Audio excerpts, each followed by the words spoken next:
Hola from Buenos Aires. We've just landed in this incredible city, and our adventure kicks off in the chic neighborhood of Recoleta. We checked into our hotel, dropped our bags, and didn't waste a minute before heading straight to the famous Recoleta market. The market was alive and buzzing with energy around Plaza Francia, an absolute feast for the senses. Everywhere we looked, colorful art and craft stalls showcased incredible handmade goods and unique treasures. We couldn't resist picking up some beautiful souvenirs, including a few stunning pieces of artwork. The food section of the market was a real highlight.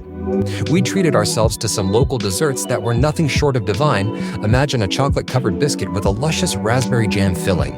Each bite was a perfect balance of sweetness and richness, and the aroma wafting through the market made it impossible to resist sampling more. Recoleta Market is the kind of place you could easily spend an entire day exploring, with so many fascinating stalls and flavors to discover. If you're planning a trip to Buenos Aires, this vibrant market definitely deserves a top spot on your itinerary. Next up, we wandered into the famous Recoleta Cemetery.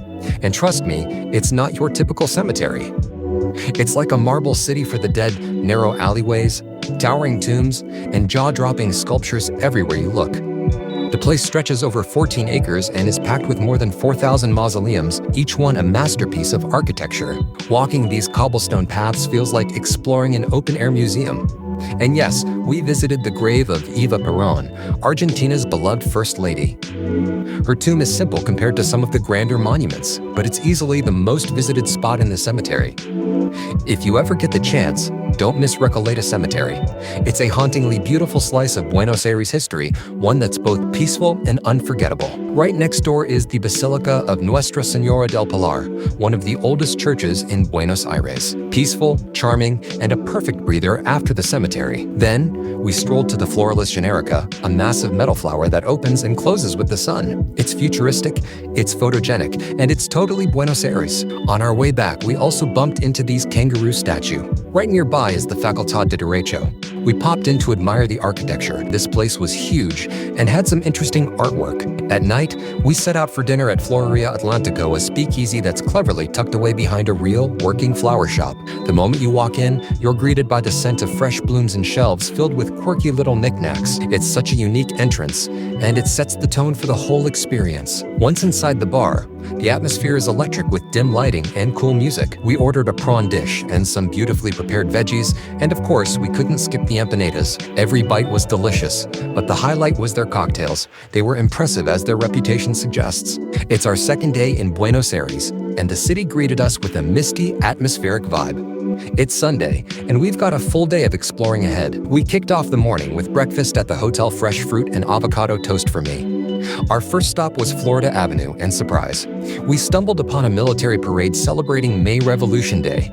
It was a proud, powerful glimpse into Argentina's history and national spirit. From there, we wandered down Defensa Street in San Telmo, one of the oldest and most atmospheric parts of the city. With its cobblestone roads and colonial architecture, it truly felt like stepping back in time. Along the way, we passed shops, local artists, and stalls brimming with handmade crafts. Defensa Street invites you to slow down and savor the moment. We ended up buying some unique souvenirs from the market. Just a short walk away, we discovered Casa Minima, the narrowest house in Buenos Aires. It is only 2.2 meters wide, so you could easily miss it if you are not paying attention. Right around the corner, we met Mafalda, Argentina's beloved comic strip character, who is immortalized on a bench at the corner of Chile and Defensa. We then paused for mid-morning coffee at Bar El Federal, a historic cafe that dates back to 1864. We enjoyed classic café con leche and media lunas, Argentina's version of croissants, all in a setting filled with vintage charm. Next, we explored the famous San Telmo market, which is truly a feast for the senses. We wandered through stalls, admired fresh produce, and of course, sampled more street food. I had the best empanada of my life here, so fresh and juicy. I also tried a delicious choripan, and I can honestly say this place is a flavor explosion. There are so many options for choripan, a must visit.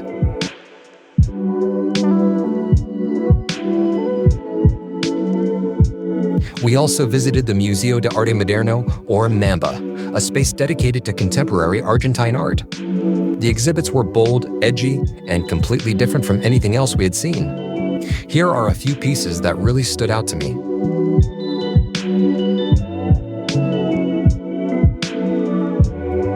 Later in the afternoon, we headed to Palermo for dessert and coffee at Cafe Oli. In Palermo, Hollywood, it seems like every other shop is a cafe. From there, we made our way to Palermo Soho, where another lively weekend market was in full swing. The area was buzzing with energy, stalls filled the streets, and local artists showcased their work. As evening set in, we wrapped up our adventure with a drink in one of Palermo Soho's trendy rooftop bars. This neighborhood feels more modern and edgy, with creative studios and a vibrant nightlife scene around every corner. Buenos Aires keeps surprising us at every turn, and the adventure is just beginning. It was raining today, so we stayed at the hotel for breakfast. As the rain finally cleared, we ventured out into the refreshed city streets, ready to explore. Our first destination was El Ateneo Grand Splendid, widely recognized as one of the world's most beautiful bookstores. This architectural marvel opened in 1919 as a grand theater before being transformed into a bookstore in 2000, beautifully preserving its original theatrical splendor. National Geographic crowned it the world's most beautiful bookstore in 2019, and walking through its doors, it's easy to see why. Most impressively, the stage area now houses a charming cafe where you can sip coffee. We spent about 30 minutes here admiring the ornate balconies, ceiling artwork, and the sheer magnificence of this cultural landmark before reluctantly moving on. From there, we went to Palermo, and enjoying a quick coffee at one of its many charming cafes, we headed to our lunch destination, La Alacena, a celebrated Italian-Argentine bistro that has earned a coveted Bib Gourmand recognition from Michelin. We started with their renowned figs for our entree, a perfect balance of sweet and savory flavors. For our main course, we indulged in their signature homemade pasta, opting for the lemon butter pasta and eggplant pasta. Each bite was a revelation of texture and flavor, demonstrating why La Alacena has become a neighborhood favorite. To finish our meal, we savored their chocolate mousse with cherries, a divine dessert experience that left us speechless. The restaurant's warm atmosphere and exceptional food make it a must-visit destination in Buenos Aires. In the afternoon, we strolled through the park to watch the Botero. From there, we continued our walk and ended up buying some Argentinian leather shoes. Afterwards, we treated ourselves to ice cream at Rapa Nui, a legendary establishment founded by an Italian immigrant who brought his family's chocolate-making tradition to Argentina. Their ice cream is rich, velvety consistency, and intense flavors make it arguably the best ice cream in the world, with locals and tourists alike. Next, we visited Galeries Pacifico, often described as a miniature version of Galeries Lafayette in Paris. This luxurious shopping center occupies an entire city block and features stunning ceiling frescoes painted by renowned Argentine artists in the 1940s, making it as much an architectural attraction as a shopping destination. From there, we made our way to the magnificent Teatro Colón, one of the world's premier opera houses. Although it was closed to the public, we still took a moment to admire its grand facade, a masterpiece of architecture that has stood proudly since 1908. Hunger eventually caught up with us, so we ended our day at Pizza Warine, a beloved Buenos Aires institution founded in 1932 by Italian immigrants Franco Malvezzi and Guido Grondona. This legendary pizzeria is famous for its Argentine-style pizza, known for its thick, doughy crust and generous toppings. We ordered their classic cheese and onion pizza and were stunned when it arrived. Molten cheese oozed from every slice like a delicious lava flow. Though we shared just a small pizza, it was rich, filling, and the perfect finale to a day of exploring Buenos Aires. With our taste buds and cultural curiosity thoroughly satisfied, we happily called it a night. It was raining today, so we decided to have a slow day and embrace Buenos Aires' incredible indoor cultural offerings. After a leisurely breakfast at the hotel, we made our way to the Museo Nacional de Bellas Artes, strategically choosing to focus on indoor activities due to the weather. The museum entry is completely free, making it one of the most accessible world-class cultural experiences in the city. The collection truly amazed us, featuring masterworks from Van Gogh, Rodin, Manet, and Chagall, among other renowned international artists. The Museo Nacional de Bellas Artes stands as one of the most important art institutions in Argentina and Latin America, housing over 12,000 pieces in its diverse collection. We spent hours wandering through the museum, which spanned 4,610 square meters of exhibit space, and it was totally worth it. Later, we ventured to Puerto Madero, where we walked around the park despite the cold, rainy weather. Puerto Madero represents one of Buenos Aires' most exclusive and modern neighborhoods, occupying a significant portion of the Rio de la Plata riverbank. The cold weather necessitated warming up with coffee and chai, which was the perfect excuse to experience one of Puerto Madero's many cafes. At night, we headed to Uptown Bar, an extraordinary establishment that serves as a replica of the New York City subway system. Located in Palermo, Hollywood, this concept bar takes theme design to an entirely new level. The attention to detail in recreating the NYC subway aesthetic makes it an incredible photo opportunity and immersive experience. We sampled several cocktails, each one expertly crafted. The bartenders at Uptown are true mixologists who take pride in their craft, serving drinks that are both visually stunning and delightfully flavorful. Each cocktail cost approximately $20 Australian, which aligns with the venue's upscale positioning in Buenos Aires' competitive nightlife scene.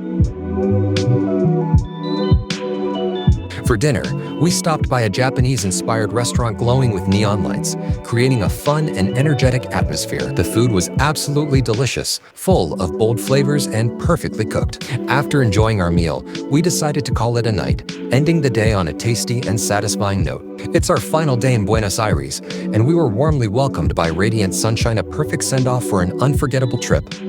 We began our adventure in the vibrant and colorful neighborhood of La Boca, known for its rich history and artistic spirit. The streets of Caminito, lined with brightly painted houses, and it felt like stepping into a living postcard. We couldn't stop capturing photos of the kaleidoscope of colors, lively murals, and the energetic vibe that pulses through this iconic barrio. La Boca is also home to La Bombonera, the legendary stadium of Boca Juniors, one of Argentina's most beloved football clubs. It was incredible to soak up the football culture that's so deeply ingrained in the city's identity. After all the exploring, our stomachs began to rumble, so we made our way to Café Tortoni, the oldest and most iconic cafe in Buenos Aires. Founded in 1858, this historic establishment has been a favorite haunt of writers, artists, and intellectuals for over a century. Inside, the ornate woodwork, stained glass, and antique chandeliers create a charmingly nostalgic atmosphere. We savored rich, aromatic coffee, alongside delicate pastries and traditional cakes, enjoying a moment of classic porteño elegance that felt like a true taste of the city's soul.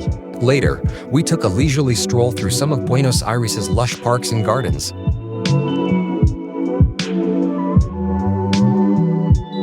Before dinner, we stopped by a gorgeous, atmospheric bar to sip on expertly crafted cocktails. The cozy ambiance, paired with delicious cocktails. After drinks, we wandered through the streets of Palermo and stumbled upon this hidden gem, the Patio de Marruecos, a peaceful little park with Moroccan-inspired design tucked right into the heart of the city. For dinner, we headed to El Preferido de Palermo, a true gem that perfectly encapsulates Buenos Aires' gastronomic heritage. Nestled in an iconic pink building dating back to 1885, this restaurant has evolved from a humble tavern established in 1952 into a culinary institution run by the team behind the renowned Don Julio Steakhouse. The space strikes a balance between relaxed and elegant. After literally smacking the peach bread, we ordered burrata and some local salami as an entree. Everything was insanely fresh and delicious. We devoured it in seconds. For mains, we tackled the biggest schnitzel known to mankind, served with sweet potatoes and a beetroot salad. Every bite was full of flavor and paired perfectly with the wines. No wonder El Preferido is recognized by both the Michelin Guide and Latin America's 50 best restaurants. As we finished our meal and reflected on our time in this vibrant city, it felt like a perfect farewell, a blend of culture, history, nature, and mouth-watering flavors that made Buenos Aires truly unforgettable.